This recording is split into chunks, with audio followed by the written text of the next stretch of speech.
Welcome to a deep dive all about diet and longevity. It's just for you, based on what you wanted to learn more about. Oh, that's exciting. I'm happy to be here. We'll be looking at excerpts from How Not to Die by Dr. Michael Greger, Okay. and a whole bunch of medical research papers you sent our way. Sounds fascinating. Get this, we're going to learn about how important stool size is. We're going to find out if our diet can actually be more important than our genes. Really? And get this, we're going to find out what a simple spice from your grocery store can do for your brain. Oh, okay. I'm intrigued. Let's dive in. What impacts how long and how well you live? We're about to find out. Well, one thing we've learned a lot about is human disease. Oh, yeah. Just in the past century. For example, back in 1900, the things that killed most people were infectious diseases, Oh, like what? like pneumonia and tuberculosis. But today, we're facing different threats. Yeah, now it's heart disease, Heart disease. cancer, Uh, chronic lung disease. They're all at the top of the list. and they're mostly lifestyle diseases. Yeah, and what's interesting is that a lot of these diseases are linked to the food we eat. It's true. So many chronic diseases are linked to our modern Western diet. So what's the solution? Research shows that one of the best ways to prevent or even treat these diseases is by eating a whole food, plant-based diet. A whole food, plant-based diet. Yeah, and before you think you have to become like a vegetarian or a vegan or something, Yeah, it's not about labels. right. It's more about putting the focus on unrefined plant foods Hmm. and trying to eat less meat, dairy, eggs, and all that processed junk. I think we all know those things aren't really helping us. For sure. For example, let's look at heart disease. Okay. It affects so many people. And it all starts with something called atherosclerosis. Atherosclerosis. Yeah, it's the buildup of plaque in our arteries. Okay, so that's like our body's plumbing is getting clogged up. Exactly. Not Not good. good. Not good. So how does that plaque even happen? Yeah. Well, it's all about cholesterol. Cholesterol. High levels of LDL cholesterol, the bad cholesterol, as they say, Right. are a main driver of this process. Mm-hmm.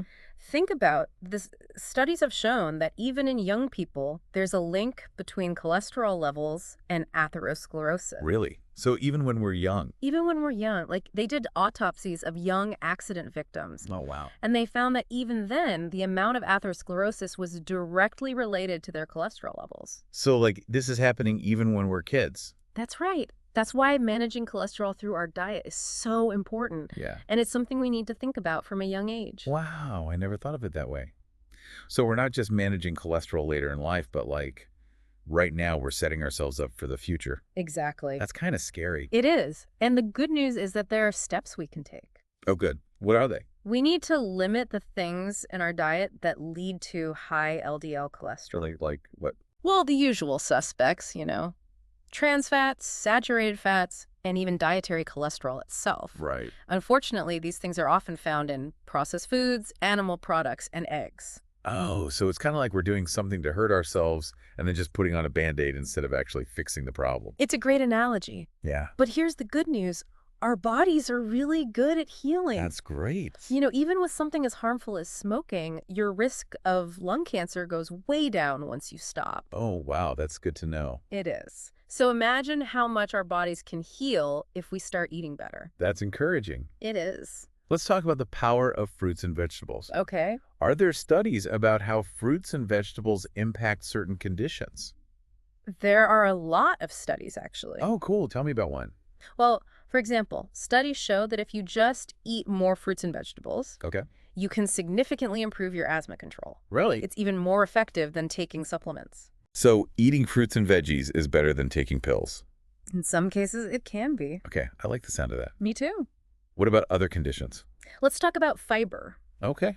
Most people don't realize that there are actually two types, soluble and insoluble. Oh. You should aim for at least 25 grams of soluble fiber each day Wow.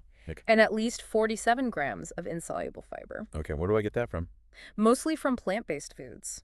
And getting enough of both can drastically reduce your risk of stroke. Wow. Okay. I'm writing that down. It's important stuff.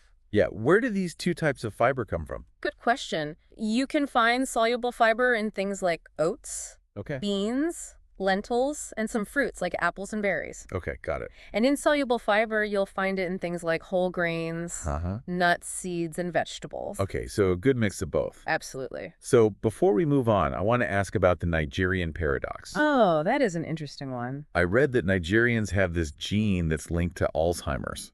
Yeah. But their rates of Alzheimer's are surprisingly low. Duh. Why is that? It really shows how powerful diet can be, even with a gene that might make you more likely to get a disease. Oh, wow. What you eat can make a big difference. So are you saying that what we eat can sometimes be more important than our genes? That's what the research suggests. It's like having a blueprint for a building, Okay. but you can choose the materials Uh-huh. and the way you build it to make it stronger and more resilient. Wow, I love that. So even with certain genes, our lifestyle choices, especially our diet, can make a huge impact. So cool. Our genes aren't our destiny. Not necessarily. It's empowering, right? Totally. So if diet is so powerful, what are some specific foods that are good for the brain? Well, here's something interesting. A spice that you probably already have in your kitchen, saffron, has shown some promising results in improving cognitive function in Alzheimer's patients. Saffron. Like the expensive stuff I only use like twice a year. The one and only. That can actually help my brain. It seems that way. It may have neuroprotective properties and potentially slow down cognitive decline. Wow. Now, I also read about something called AGs. Yes, AGGs, or advanced glycation end products. That sounds kind of scary. It's not great. They are harmful compounds that can contribute to cognitive decline and are formed when certain foods, like meat, Okay. are cooked at high temperatures, So like grilling. especially grilling and frying. Oh, okay. They damage cells and contribute to inflammation, which speeds up aging. So how I cook my food can affect my brain health. It's definitely something to consider. We often focus on what we eat, but how we prepare it also matters. Yeah, that's a good point. Okay, so now let's talk about another area where diet is super important.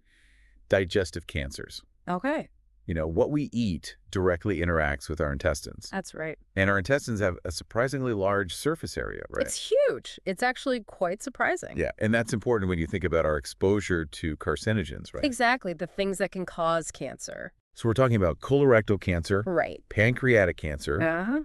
esophageal cancer. These are all serious conditions that can be influenced by our diet. Okay, so this is where it gets really interesting. I read that stool size actually matters when it comes to colon cancer. It does. Is that true? It might sound strange, Yeah. but yes.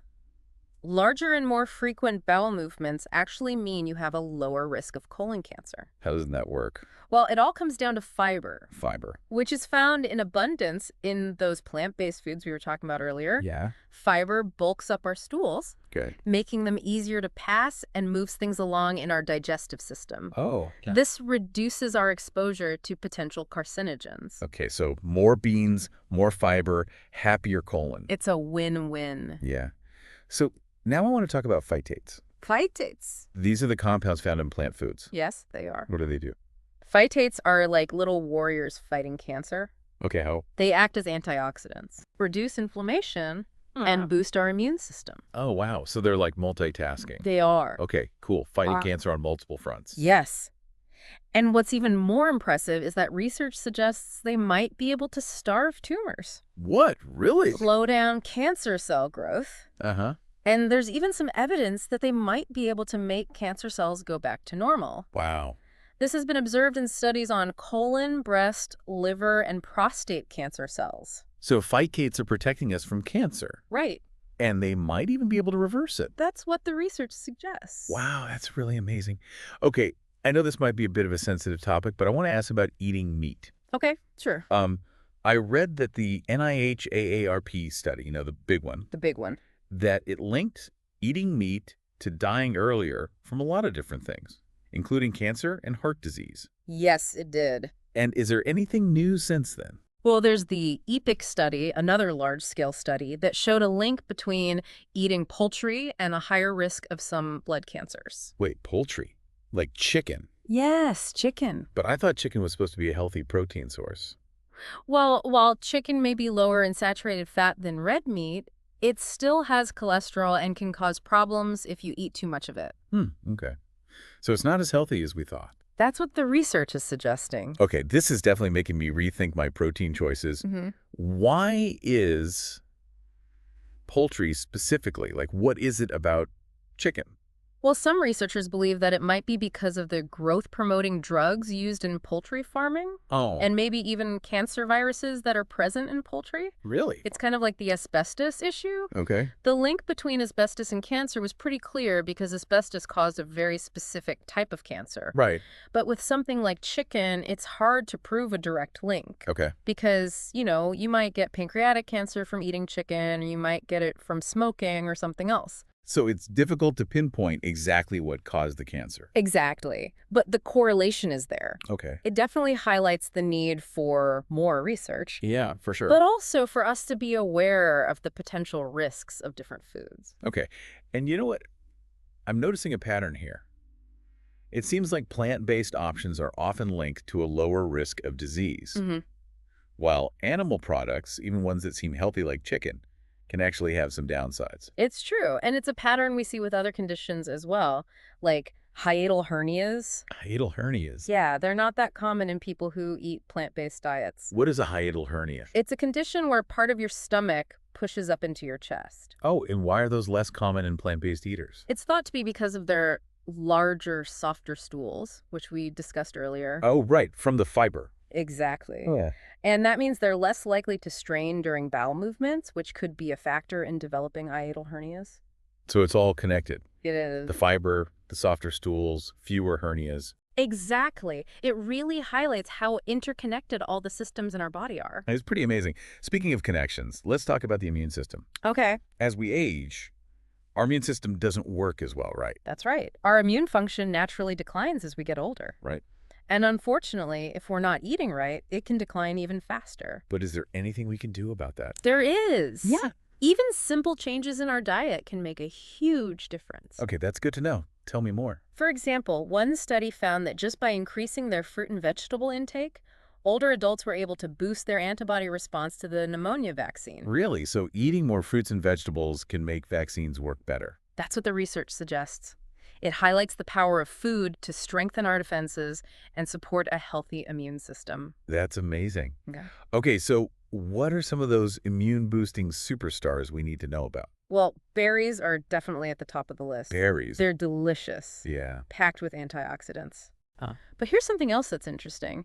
Studies show that they can actually increase your natural killer cell activity. Natural killer cells. What are those? Think of them like the special forces of your immune system. Oh. They seek out and destroy virus-infected cells and cancerous cells. Wow. Pretty impressive, huh? Yeah, I knew berries were good for me, but I didn't know they were that powerful. They're pretty amazing. And it's not just berries. Mushrooms are great, too. Oh, mushrooms. I love mushrooms. They're full of unique myconutrients Micronutrients. that play a remarkable role in enhancing immune function. Okay, so more berries, more mushrooms. I'm writing that down. Sounds good to me. But before we go shopping, you mentioned something earlier that's really stuck with me. Kitchen hygiene. Oh, yeah? You said that kitchen sinks can be dirtier than toilet seats. Is that really true? Yeah, unfortunately. It's kind of gross to think about. It is. But there was this study where they looked at families that cooked raw chicken, and they found salmonella and camelobacter contamination all over their kitchens, Really? even in places you wouldn't expect, like the sink and faucet handles. Oh, wow. That's definitely making me think twice about how I clean my kitchen. Good. It's important to practice good hygiene in the kitchen, Yeah, for sure. especially when you're handling raw meat. Okay, so wash my hands, clean the surfaces, be careful about cross-contamination. Yeah. Got it. Okay, now let's switch gears and talk about diabetes. Okay. For this deep dive, we're focusing on type 2 diabetes, right? Yes. Type 2 diabetes is the most common form. Right. And the great thing about it is it can often be reversed through lifestyle changes, Really? especially through diet. I've heard amazing stories of people reversing their type 2 diabetes by going plant-based. It's true. A lot of people are doing it. That's awesome. So how does that work? What's the connection between food and this disease? A key factor is something called insulin resistance. Insulin resistance. It means your cells become less responsive to insulin, the hormone that regulates blood sugar levels. Okay, so what causes insulin resistance? Well, one thing that's strongly linked to it is eating saturated fat. Oh, so eating a plant-based diet which is naturally lower in saturated fat, could help, right? Exactly. And it's not just about managing diabetes, it's also about preventing it in the first place. Studies show that eating more beans can actually be more effective than calorie restriction for diabetes prevention. Really? Beans are that powerful. They are. They're full of fiber and protein, Okay. which helps regulate blood sugar levels and helps with weight management, both of which are crucial for preventing diabetes. Okay, so more beans it is. I'm making a note. Good plan. But you mentioned pollutants before. I did. Can those affect diabetes too? They can. There's a concerning link between certain toxins like hexachlorobenzene and PCBs and an increased risk of diabetes, especially for people who are obese. Oh, that's scary. These toxins can accumulate in our bodies, particularly in fat stores, Oh, I see. and they can disrupt how our metabolism works, which could contribute to insulin resistance and diabetes. So even if we're trying to eat healthy, we could still be exposed to harmful things. Unfortunately, that's true. It's a reminder that our food choices matter, but also the way our food is produced has a huge impact on our health. Absolutely. So are you saying it's never too late to start making healthier choices? Exactly. We have the amazing ability to detoxify and heal. That's encouraging. It is. By focusing on whole plant-based foods, we can reduce our exposure to these toxins, Okay, and we can give our bodies the nutrients they need to thrive. that's good news. So what about people who already have type 2 diabetes? Well, insulin resistance is a key driver of type 2 diabetes, as we discussed earlier. Right. And we can address that through our diet. Plant-based diets have actually been shown to reverse type 2 diabetes. Really? Like completely reverse it? In many cases, yes. It's pretty amazing. So tell me about those results. Like what kind of improvements are we talking about? In one study, people with type 2 diabetes who switched to a plant-based diet saw their A1C levels go down a lot. Okay. That's a measure of long-term blood sugar control. So they were better able to regulate their blood sugar over time. That's right. Wow, that's pretty cool. It is. And what's even more remarkable is that in some cases, they were able to reverse diabetic nerve pain in just a few days. What? In days? Yes. Wow, that's really amazing. Yeah. Even before their blood sugar levels were completely under control. It's true. It highlights the incredible power of food to heal. Yeah, it really does. Okay, now let's switch gears to another thing that affects a lot of people. High blood pressure. Huh? Okay. Does our diet have anything to do with that? Absolutely. The typical Western diet, you know, Yeah. all the processed foods, saturated fat, and too much sodium, it's a major contributor to high blood pressure. I hate how the food industry adds so much salt and sugar to make their products more appealing, It's definitely a problem. even though we know that those ingredients are bad for us. Right. But here's something to think about. In rural populations in Africa and China, where people eat traditional plant-based diets, Okay. their blood pressure stays healthy their whole lives. Right. They don't need any medication. Wow. So it's possible to manage high blood pressure without relying on pills. It is. Studies have shown that plant-based diets can be just as effective as medication at getting your blood pressure to a healthy level. That's incredible. So how do plant-based diets work their magic on blood pressure? Well, it comes down to something called nitric oxide, or NO. Wait, NO? Like laughing gas?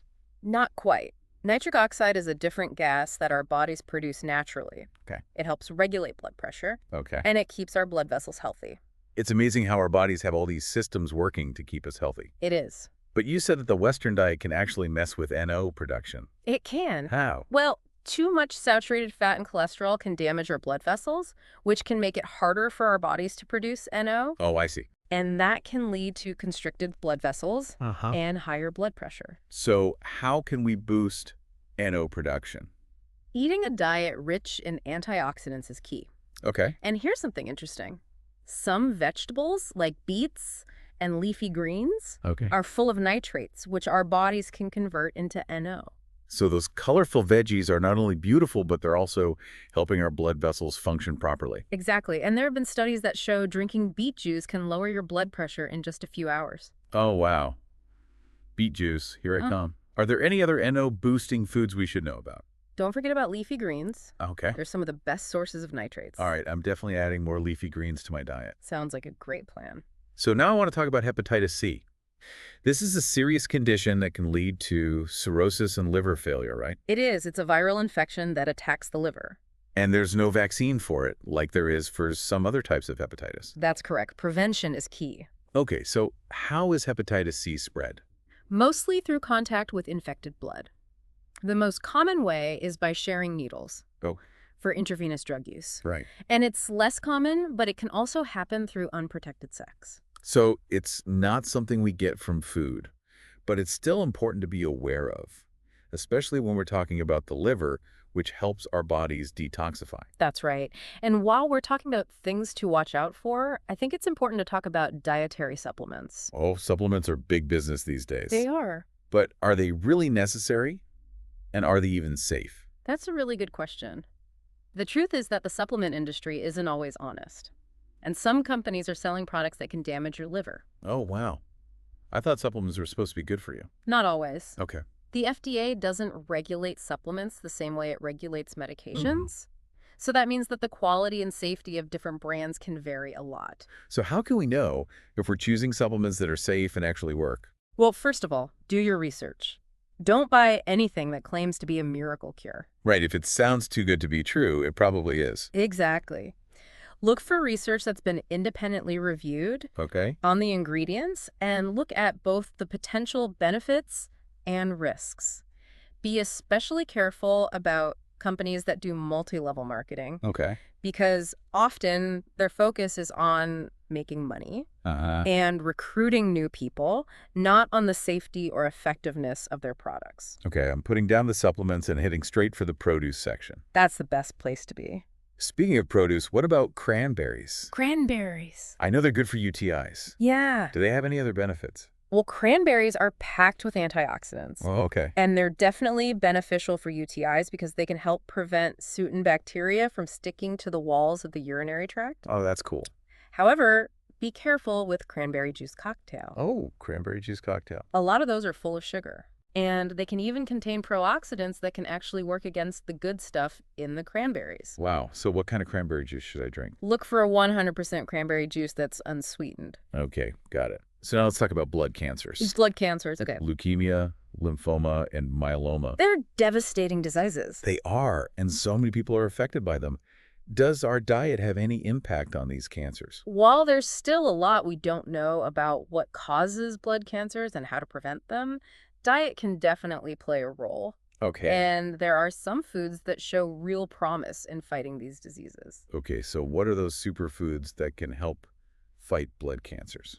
Well, one example is acai berries. Acai berries. They have a vibrant color. Yeah. And they're full of antioxidants. Uh-huh. And they've shown some interesting results in studies looking at leukemia cells in the lab. Oh, cool. So acai bowls for every meal. Well, hold on. While acai berries are a good source of antioxidants, other foods like purple cabbage actually pack a bigger punch for your buck. Really? Purple cabbage. It's a nutritional powerhouse that is often overlooked. I love purple cabbage. It's great. Okay, so what about spices? Well, a recent study found that eating a specific amount of cumin every day Okay. led to a big decrease in a biomarker that's linked to myeloma progression. Cumin. The stuff I put in chili. That's the wow. It could help fight cancer. It's possible. It's another example of how even small changes in our diet can make a difference. Okay, and this brings us back to the link between animal products and blood cancers. That's right. We were talking about poultry earlier. Right. The EPIC study, which we mentioned before, also linked poultry consumption to a higher risk of several types of lymphoma and leukemia. So it's not just pancreatic cancer that we have to think about when it comes to eating poultry. Unfortunately, no. And the challenge is that there aren't any unique markers for these types of cancer. Oh. So it's hard to say for sure if a cancer was caused by eating poultry Okay. or by something else like genetics or environmental factors. So while we can't definitively say don't eat chicken because it causes these cancers, the connection is there. Exactly. And it's something to be aware of when making dietary choices. Yeah, for sure. So is there anything else we know about the risks of eating animal products? Well, studies have shown that growing up on farms, especially poultry farms, is linked to a higher risk of developing blood cancer. Wow, really? Yeah, researchers think that being exposed to certain viruses and bacteria that are common in animal agriculture is linked to a higher risk of developing blood cancer. Wow, really? Yeah, researchers think that being exposed to certain viruses and bacteria that are common in animal agriculture might be a factor. Oh, so it's not just about what we're eating, but also about the environment where our food comes from. Right, and another concern is bovine leukemia virus, which is common in dairy herds. Bovine leukemia virus. Can humans get that? It's not the same as human leukemia. Okay. But it's possible that we can be exposed to it through meat and dairy from infected cows. Interesting. We need more research to see how much of a risk it poses to humans, but it's something to keep in mind. Yeah, definitely food for thought. Seeing a theme here. The more we know about our food, the better choices we can make. Absolutely. Knowledge is power. Okay, so let's talk about another serious health concern. Kidney disease. Kidney disease. Been a silent killer, right? It is. It often goes unnoticed until it's too late. So how can we protect our kidneys and prevent this from happening? Well, managing our phosphorus levels is crucial. Phosphorus. Too much phosphorus in our blood can lead to all sorts of problems like kidney failure, heart disease, Oh, wow. even premature death. That's scary. I didn't realize phosphorus could be so dangerous. So which foods are high in phosphorus? Animal products, especially meat, they're loaded with a type of phosphorus called phosphate that gets absorbed into our blood really easily. So cutting back on meat can help protect our kidneys. Exactly. And plant-based diets are even better at lowering phosphorus levels. Really? Why is that?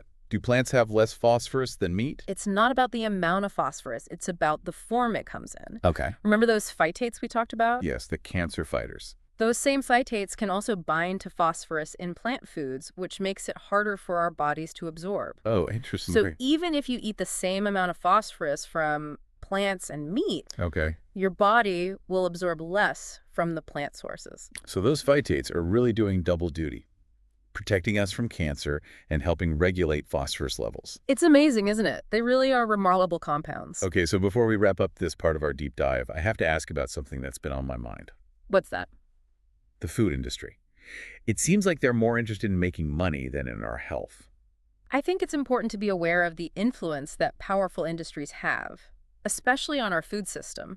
Their lobbying efforts can have a big impact on regulations, especially when it comes to things like food additives. Yeah, and it feels like those lobbying efforts can sometimes delay or prevent real action on important health issues, Absolutely. like trans fats. They're still lurking in processed foods, even though we know they're terrible for us. Exactly. The National Academy of Sciences has stated that there is no safe level of trans fat consumption, Wow, and yet they're still allowed in many of the foods we eat. that's crazy. It is, and it really highlights how important it is to be informed, to make choices that support our health. Yeah, even when those choices go against what the industry is telling us. It's about taking back control of our health and being mindful of the forces that are trying to influence our choices. I agree, knowledge is power. Yeah. Okay, so let's move on to another important topic, breast cancer. Breast cancer. Okay, what are some things women can do with their diet to lower their risk? One of the best things is to increase fiber intake, especially soluble fiber.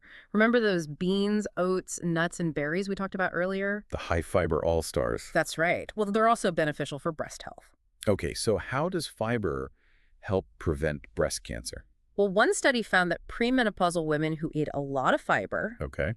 had an 85% lower risk of developing estrogen receptor negative breast tumors. 85%, that's huge. It is, and that type of breast cancer is particularly aggressive. Wow, so loading up on those high fiber foods could really make a difference. It could. What other foods should we be aware of? Those broccoli sprouts we mentioned earlier are great too. Broccoli sprouts. They're packed with a compound called sulforaphane, which has been shown to suppress breast cancer stem cells. What are breast cancer stem cells? Think of them as the masterminds behind tumor growth and spread. They're tough to get rid of. Oh, wow. But sulforaphane has the potential to target and eliminate these dangerous cells. That's amazing. It is. So how many broccoli sprouts do we need to eat?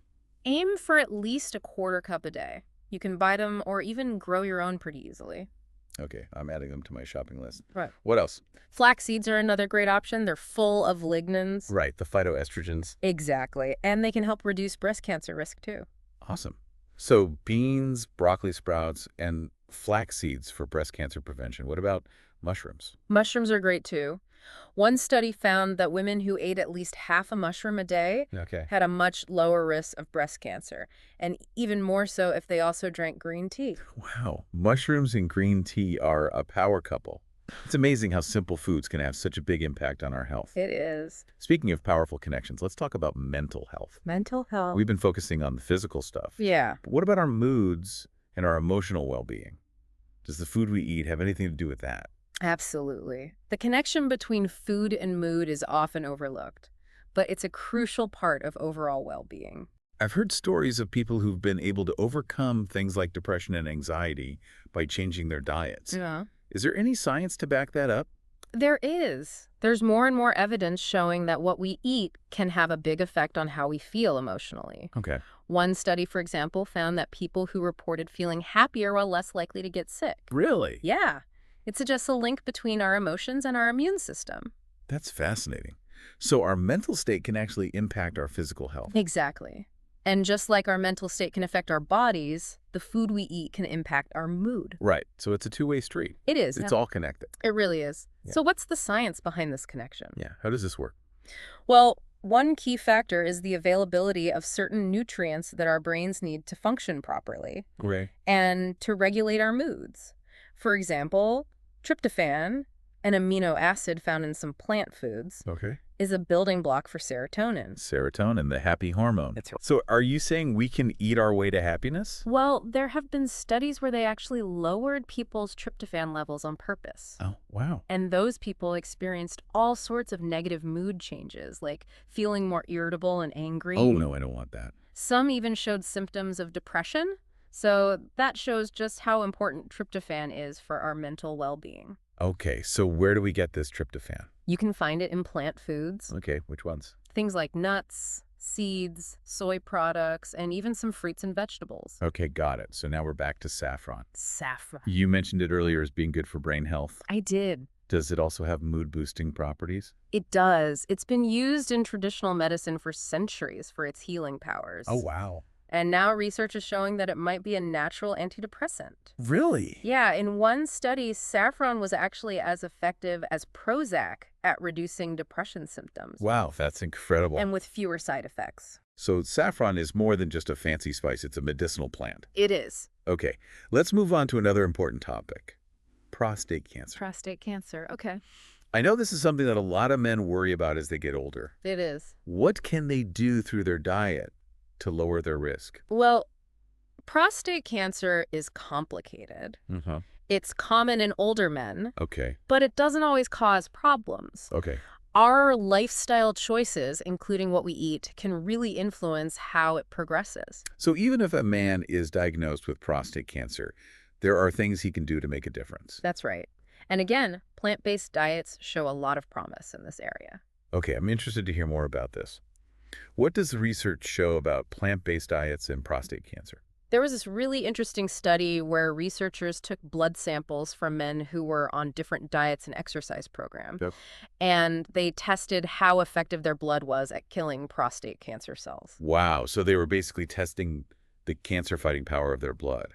That's a great way to put it. And the results were really impressive. What did they find? The men who were on a plant-based diet and exercised regularly had blood that was way more effective at killing cancer cells Wow, seriously. compared to the men who weren't following those habits. So a plant-based diet not only helps prevent cancer, but can also make our bodies better at fighting it. That's what the research suggests. That's incredible, but how does that work? Well, one of the key mechanisms involves something called IGF-1, which stands for insulin-like growth factor 1. IGF-1. It's a hormone that plays a role in cell growth and development. Okay, right. But when IGF-1 levels are too high, it can increase the risk of certain cancers, including prostate cancer. Okay, and how does that relate to our diet? Eating a lot of animal protein can raise IGF-1 levels in our bodies, Okay, which could make us more likely to develop cancer. I see.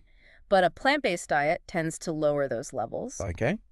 and it increases the production of a binding protein that helps to neutralize any excess IGF-1. So it's like our bodies have these built-in defenses against cancer, and eating a plant-based diet helps to activate and strengthen those defenses. That's a great way to think about it. Okay, so now I want to shift gears and talk about a condition that I know is close to your heart, Parkinson's disease. Parkinson's, okay. You mentioned earlier that your father struggled with this disease. He did. It must have been really difficult to watch him go through that. It was heartbreaking. Parkinson's is a truly debilitating disease. It slowly takes away people's ability to move freely and live independently. Oh, I'm so sorry. It's one of the reasons why I'm so passionate about understanding the things that might increase our risk for this disease. I can understand that. You know, things like our environment and our diet. Right. You mentioned environmental factors. What are some of the environmental pollutants that we need to be aware of? Yeah, dioxins are a big one. Dioxins. They're very toxic, and they tend to build up in the fat of animals. So we're mainly exposed to them through meat. Exactly. There was this one case where catfish feed got contaminated, and the fish ended up with really high dioxin levels. Oh, wow. Catfish. So even if we think we're making healthy choices, Yeah. our food can still be contaminated. Unfortunately, that's true. That's why it's important to be aware of where our food comes from and how it's produced. Right. Choosing organic and sustainably raised foods whenever possible can really make a difference. Absolutely. Okay, I'm adding research sustainable seafood to my to-do list. Great idea. Now, I have to ask about something that seems really counterintuitive. Okay. The smoking The paradox. smoking paradox. You mentioned that there's actually a link between smoking and a lower risk of Parkinson's disease. That's right. Numerous studies have shown that smokers actually have a lower risk of developing Parkinson's. Wait, so smoking is good for something? That doesn't sound right. I know, it's strange. Yeah. But even when they control for other factors like drinking coffee or genetics, Okay. that protective effect is still there. Okay, so what's the explanation? How can something so harmful like smoking actually protect against a disease like Parkinson's? There are a few theories, and more research is needed, but one theory suggests that nicotine might have something to do with it. Nicotine, the addictive substance in cigarettes. Yes. Nicotine can bind to certain receptors in the brain that are involved in producing dopamine, a neurotransmitter. Dopamine? And people with Parkinson's disease often don't have enough dopamine. Oh, okay, so it's possible that the nicotine is compensating for that dopamine deficiency. It's possible, but let me be clear, we're definitely not suggesting anyone start smoking. Right, of course not. The harmful effects of smoking outweigh any potential benefits by far. Yeah, okay, that makes sense. I'm definitely not going to pick up smoking to prevent Parkinson's. But it's interesting how these substances we think are harmful can have unexpected effects. Absolutely. It just shows how complex our bodies are. Yeah, and how much we still don't know. Exactly. So what can we do to lower our risk of Parkinson's? Yeah, other than not smoking. Well, we've already talked about choosing a plant-based diet to reduce our exposure to heavy metals and other pollutants that can build up in our bodies. Right, we were talking about those in relation to diabetes earlier. Yes. But they can also impact our brains and contribute to conditions like Parkinson's. Exactly. Heavy metals like mercury can be really damaging to our nervous system. Okay. They can disrupt the balance of neurotransmitters in our brains, which could increase our risk of developing neurodegenerative diseases.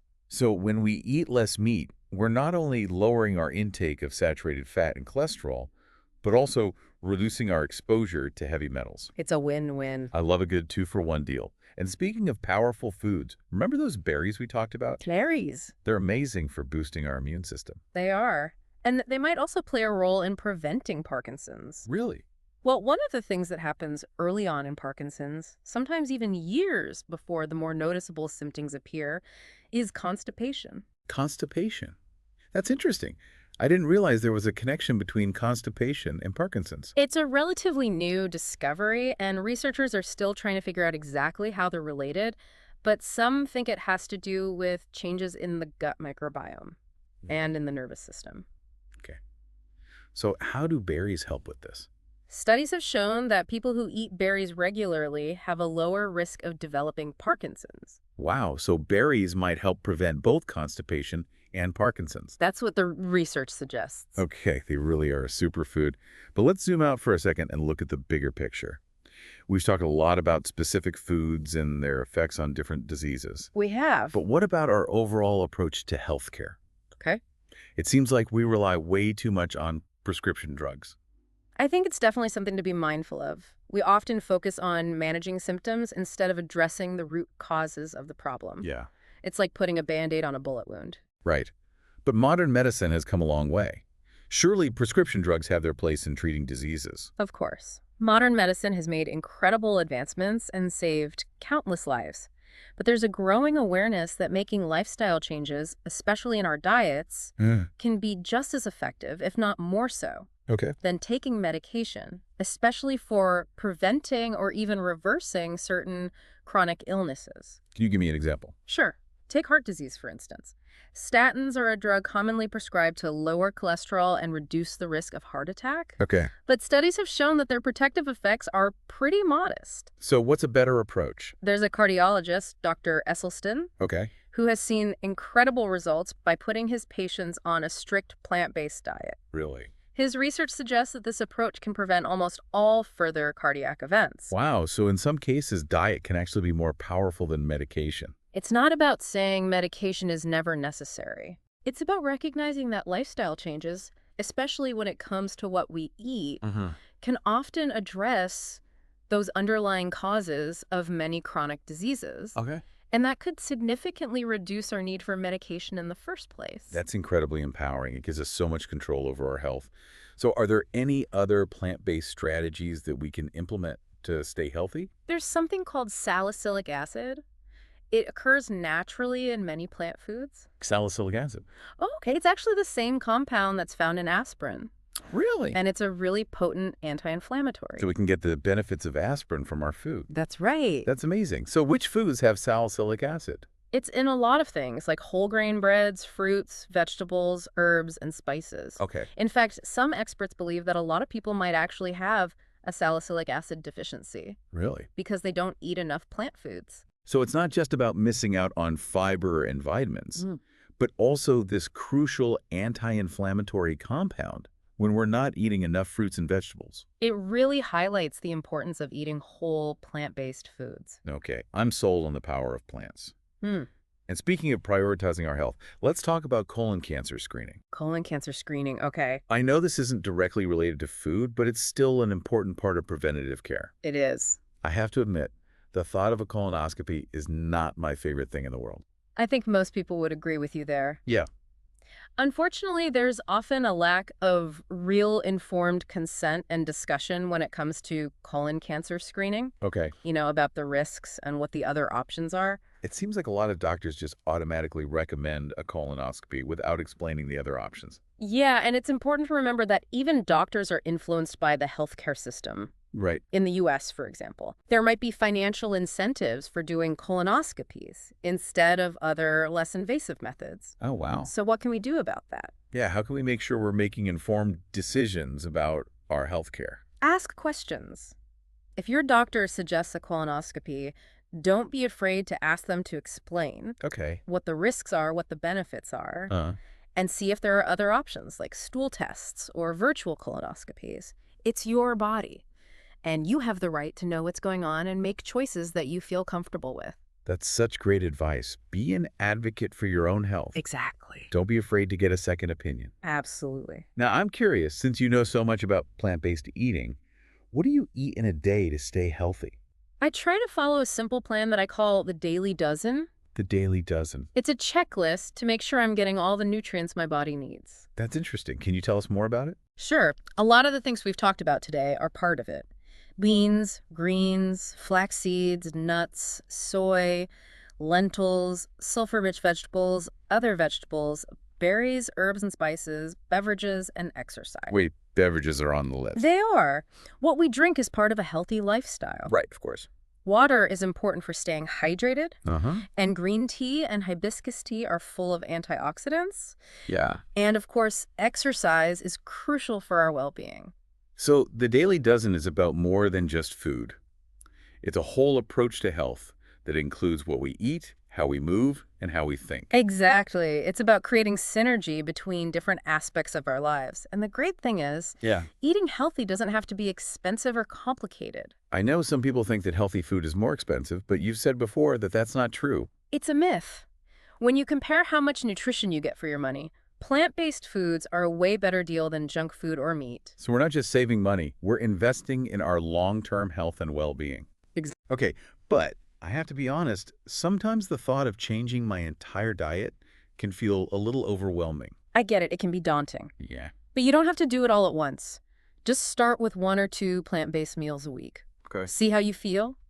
Maybe try a new recipe. Yeah. or explore a different cuisine. So it's not about deprivation or restriction. It's about finding new foods that you love that are also good for you. Exactly. And when you start adding in all those delicious, nutrient-rich plant-based foods, you'll naturally have less room for the unhealthy stuff. Okay. It's about abundance, not deprivation.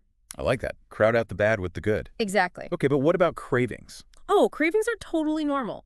It's all about managing them in a healthy way. Okay. First, try to figure out what triggers those cravings. Are you more likely to reach for sweets when you're stressed or bored? That's a good question. I never thought about that. Once you're aware of your triggers, you can come up with ways to deal with them. Maybe that means finding healthier ways to manage stress. Going for a walk or meditating. Uh-huh. Or maybe you need to find new things to do when you're bored, like reading or spending time with people you care about. So it's about being more mindful and figuring out what you really need. Exactly. And sometimes it's okay to indulge a little. Oh. If you really want a cookie, have a cookie. But maybe choose a healthier option that's made with whole food ingredients. Depriving yourself completely can actually backfire. Okay, so balance is key. I can get on board with that. But what about the cost? Healthy food can be expensive. It's a common concern, but it doesn't have to be that way. Planning ahead can really help. Yeah, When you plan your meals, you can avoid impulse purchases and waste less food. that's true. And cooking at home more often can save you money. Okay, those are good tips. Uh-huh. Any other strategies for making healthy eating more affordable? Buy in bulk whenever possible, especially for things like beans, grains, and nuts that you use a lot. And don't forget about frozen fruits and vegetables. Oh, I love frozen produce. It's just as nutritious as fresh produce and often much more affordable. It is. And you know what? When you compare the cost per nutrient, plant-based foods are a much better deal than processed foods and animal products. That's a great point. Hmm. We're getting more bang for our buck. Okay, so you mentioned the Daily Dozen. Yes. Can you break that down for us? What does it look like in practice? Absolutely. The Daily Dozen is basically a checklist of the most nutrient-packed food groups to focus on every day. Okay, give me the rundown. What are those key food groups? Let's start with the MVPs. Beans. Try to eat at least 3 servings of beans a day. 3 servings. That's a lot of beans. But I know they're good for us. They are. They're nutritional powerhouses, full of fiber, protein, iron, magnesium, potassium, zinc.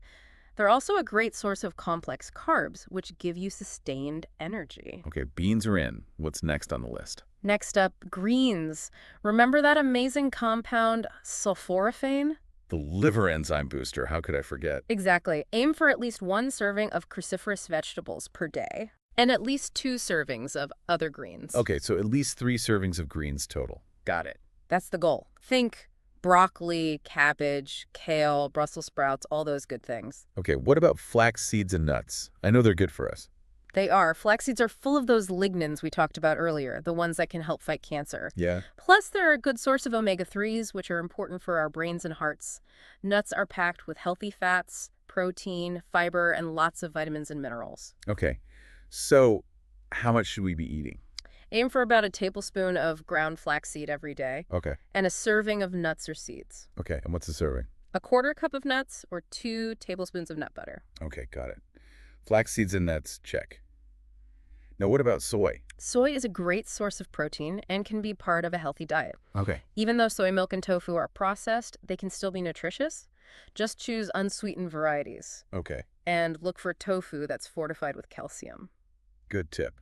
I'm always trying to get more calcium. What about lentils? Lentils are awesome, especially sprouted lentils. Sprouted lentils. What's so special about sprouting? Sprouting basically means you're germinating those seeds or beans or grains, and that makes them even more nutritious and easier to digest. Okay. It can even make them taste better. Really? And here's something really interesting about lentils. They have something called the second meal effect. The second meal effect. What's that?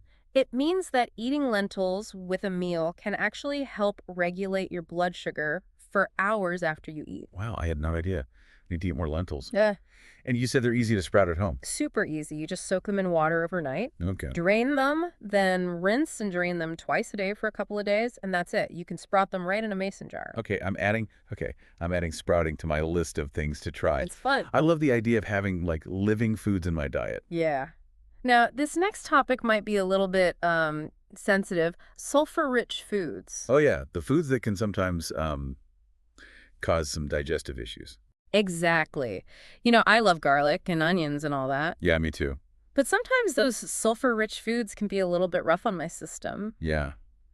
Do you have any advice for, like, minimizing those effects? Yeah, I think the most important thing is to chew your food really well Okay. and drink plenty of water. Okay, that makes sense. That helps to kind of move things along Yeah. and can prevent constipation. Also, you can try some digestive aids like ginger or fennel. Oh, ginger. Yeah. I love ginger. Those can help soothe your digestive tract, Okay. and they can reduce gas and bloating. Okay, good to know. I know we've talked a lot about greens already, Oh, yeah, we have. but you can't really emphasize their importance enough, can you? You're right. And one of the reasons greens are so good for us is because of their chlorophyll content. Oh, chlorophyll, the thing that makes plants green. That's right. And chlorophyll is actually pretty amazing. Some studies suggest that it might act as a carcinogen interceptor. Carcinogen interceptor, what does that mean? Well, it means that it could help protect us from DNA damage. So it's like a natural defense system against cancer. Exactly. It's thought to bind to those potential carcinogens in our digestive tract so they Yeah. can't get absorbed and damage our cells. So eating our greens could literally help protect our DNA. That's what the research is suggesting. Pretty cool, huh? That's really amazing. Okay, so how can we get more greens in our diet? I love smoothies. Is it a good way? Smoothies are a great way to sneak in some extra greens, especially if you're not used to eating them. Okay. You can just blend spinach, kale, or romaine into a fruit smoothie. You won't even taste them. Oh, yeah, that's a good trick. It is. And any other advice for people who maybe don't love the taste of greens? Yeah, just experiment. Okay. There are so many varieties and different ways to prepare them. Okay. You could try massaging kale with lemon juice and olive oil for a salad. Oh, it's good. Saute spinach with garlic and ginger, or add collards to your soups and stews. Oh, yeah, that's a good one. The possibilities are endless.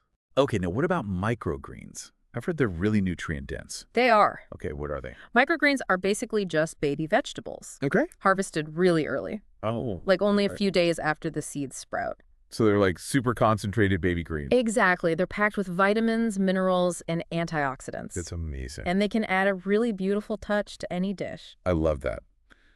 I'm definitely going to try some microgreens. And are they easy to grow? Oh, yeah, super easy. You can grow them in trays right on your windowsill, Wow. or even a small vertical garden. I may have to try that. Now, what about alfalfa sprouts? Well, we were talking about salmonella earlier. Yeah. While most sprouts are perfectly safe if you handle and prepare them correctly, Uh-huh. I would be careful about alfalfa sprouts. Oh, why is that? Are they more likely to be contaminated? Their seeds have these little nooks and crannies where bacteria can hide, making them more susceptible to contamination. Oh, yikes. So to be safe, you might want to choose other sprouts, like broccoli sprouts, Okay. lentil sprouts, or sunflower sprouts. So, in general, variety is key when it comes to vegetables. Absolutely. Eat a rainbow of colors. I love that. Mhm. Eat the rainbow. Okay, but let's be real. Sometimes it's hard to eat enough veggies, I know. especially if you're dealing with picky eaters. Yeah. Any advice for dealing with that? Oh, I definitely have some tips. Okay, I'm listening. Start by offering a variety of options and make them colorful. Okay. Don't just serve the same old steamed broccoli every night. You could try roasting carrots and zucchini with herbs. Oh, love roasted veggies. Or make a colorful salad with different kinds of lettuce and tomatoes and cucumbers and peppers. Yeah, that's a good idea. Yeah. Sometimes I think we get stuck in a rut with our vegetables Yeah, we do. and forget how many options there are. Exactly. And don't forget about presentation, especially for kids. Right. Instead of just calling it broccoli, try giving it a fun name like tiny trees or dinosaur food. That's cute. I like that. What about hiding veggies in other foods? That's a classic for a reason it works. You can puree veggies into sauces and soups, Uh-huh. add them to smoothies or even muffins. Get creative. Yeah, smoothies are my go-to for sneaking in extra veggies. What else? And remember, the key is repeated exposure. It might take a few tries for someone to develop a taste for a new vegetable. Just keep offering them in different ways, and eventually they'll come around.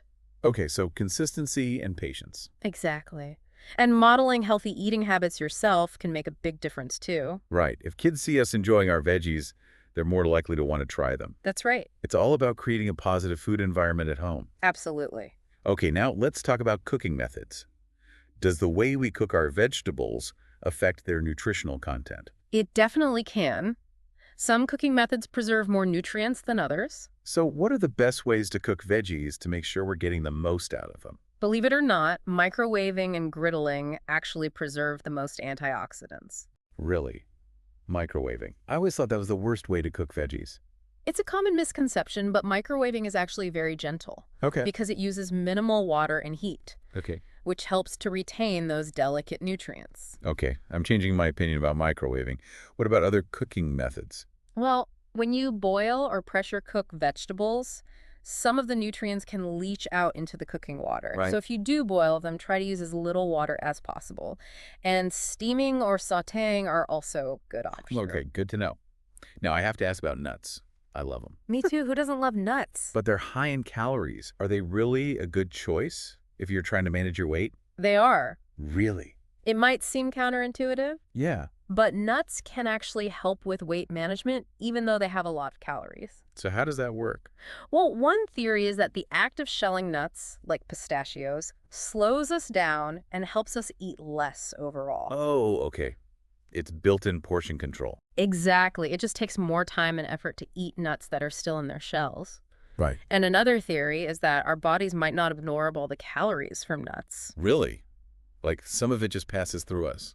Well, the fiber in nuts can interfere with how our bodies absorb some of the fat, so we might not be getting all those calories. That's good news for nut lovers like me. Yeah, All right, so now I want to talk about herbs and spices. They add so much flavor. I love them. But do they have any nutritional value? They do. A lot of the flavor compounds in herbs and spices are actually powerful antioxidants. Really? So the flavor is the antioxidant. Exactly. Use them liberally in your cooking. Okay, I'm stocking up. What are some of your favorite herbs and spices? Well, turmeric is a must-have. It has incredible anti-inflammatory and antioxidant properties. I put turmeric in everything. Smoothies, soups, roasted vegetables, even my coffee. I love it. Do you think it's better to get turmeric from food or from a supplement?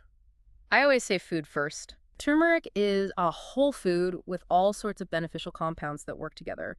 Supplements usually just contain curcumin, Right? which is one of the active ingredients in turmeric, Okay. but you're missing out on all those other beneficial compounds when you take a supplement. So stick to the whole spice whenever possible. Exactly. And turmeric is so versatile and delicious, you can add it to just about anything. I agree. What about other spices? Do any others stand out? Well, there's red pepper. Okay, red pepper. You probably know it as chili pepper or cayenne pepper.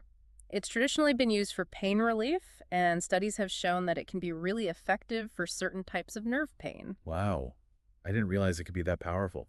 Are there any risks associated with using it for pain relief? It's important to use it cautiously and not overdo it. And some people might experience stomach upset or skin irritation. Uh-huh. It's always a good idea to talk to your doctor first, especially if you're taking any medications. Okay, red pepper, proceed with caution. Exactly. What about ginger? Oh, I love ginger. I drink ginger tea whenever I'm feeling nauseous. Does it have any other benefits? Ginger is a great remedy for nausea and motion sickness, too. And there's even some evidence that it can be helpful for headaches. Okay, I'm adding ginger to my natural remedy arsenal. It's a good one to have on hand. Yeah. Now, let's talk about hydration. I've always heard that we should drink 8 glasses of water a day. Is that really true? You know, that's one of those health myths that just won't go away. Okay, so how much water should we be drinking?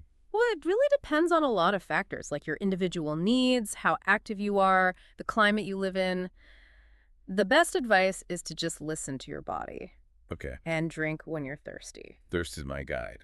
But what happens if we don't drink enough water? Dehydration can lead to all sorts of problems. Fatigue, constipation, kidney stones. In severe cases, it can even be life-threatening. Yikes. Okay, I'm definitely going to make sure I'm staying hydrated. And speaking of things we should limit, let's talk about sugar. Sugar is definitely a big problem in our modern diet. It is. It's everywhere. And it's a major contributor to so many chronic diseases. Okay. Obesity, type 2 diabetes, heart disease, even cancer. So we should definitely be minimizing added sugar as much as possible. Absolutely. But what about artificial sweeteners? Are they a better alternative? Well, not necessarily. While they might be lower in calories, artificial sweeteners can actually have their own set of problems. Oh, it's like that. Studies have shown that they can mess with our gut microbiome. All those trillions of bacteria that live in our gut and play such a huge role in our overall health. Okay, so artificial sweeteners are not a free pass to sweetness. Definitely not. Use them sparingly, if at all. Okay, so artificial sweeteners are out. Mm-hmm. What about natural sweeteners like stevia? Stevia is a great option. Okay. It comes from a plant. Uh-huh. It has no calories, and it doesn't raise blood sugar levels, which makes it a good choice for people with diabetes. Okay. But make sure you choose pure stevia extracts. Okay. And avoid those highly processed ones Right. that might have added sugar or other additives. So read the label carefully. Any other natural sweetener recommendations? Erythritol is another one to try. It's a sugar alcohol Okay. that's produced naturally through fermentation. Okay. It has a low glycemic index, so it doesn't spike your blood sugar, and it seems to be a lot easier on your gut than artificial sweeteners. Interesting. I'm going to look for that next time I'm at the grocery store. Okay, before we wrap up, I have to ask you for some tea recommendations. Tea, of course. You seem to love tea. I do. Hibiscus tea is a great choice. Hibiscus. It's tart and refreshing, Okay. and there's some evidence that it might help lower blood pressure. I'll have to try it. It's also a good source of antioxidants. Awesome. Now, last but not least, let's talk about exercise. Exercise. I know you're passionate about healthy eating, but what's your take on physical activity? Oh, exercise is just as important as diet Okay. for overall health and longevity. Okay, so what's your advice for people who don't love to exercise? The most important thing is to find an activity that you enjoy. Okay. If you hate running, don't run. Yeah. There are so many ways to move your body: walking, dancing, swimming, yoga, anything. That's a good point. Find something that brings you joy Uh-huh. and make it a part of your routine. I love that. Move your body however you like. Exactly. This has been such an incredible conversation. It has. It's amazing to see how powerful food really is. It is. It's not just about fuel, it's about medicine. It truly is. We've talked about so much today. Well, yeah? The history of human disease. Yeah. The incredible healing power of a plant-based diet. Right. And so many practical strategies that we can use to take control of our health. I'm leaving this conversation feeling so informed and empowered. What's the main message you hope listeners take away from our deep dives today? I think the most important message is that you have the power to make choices every day that can improve your health and help you live longer. I love that. It's about taking ownership of our health and making choices that align with our values. Exactly. Where can our listeners go to learn more and continue on their health journey? We have a ton of resources on our website. Oh, fantastic. Recipes, meal plans, articles, and even a forum where you can connect with other people who are passionate about health. I'm definitely going to check that out. And listeners, don't be shy. Reach out to us with any questions. We're here to help. Wow, this has been one of the most informative and fascinating deep dives we've ever done. Thank you so much for sharing your knowledge with us today. It's been a pleasure to be here. I hope your listeners feel inspired to live healthier lives. I know they do. And I'm feeling inspired too. We've talked about the impact of food choices on our personal health. We have. But it's important to think about the health of our planet too. It is. How can we make choices that benefit both our bodies and the environment? That's something to think about as you continue your journey towards a healthier and more sustainable lifestyle. Keep learning, keep exploring, and keep diving deep into the world of food and health. And don't forget to check out all the amazing resources we have for you on our website. Until next time, stay curious and stay healthy.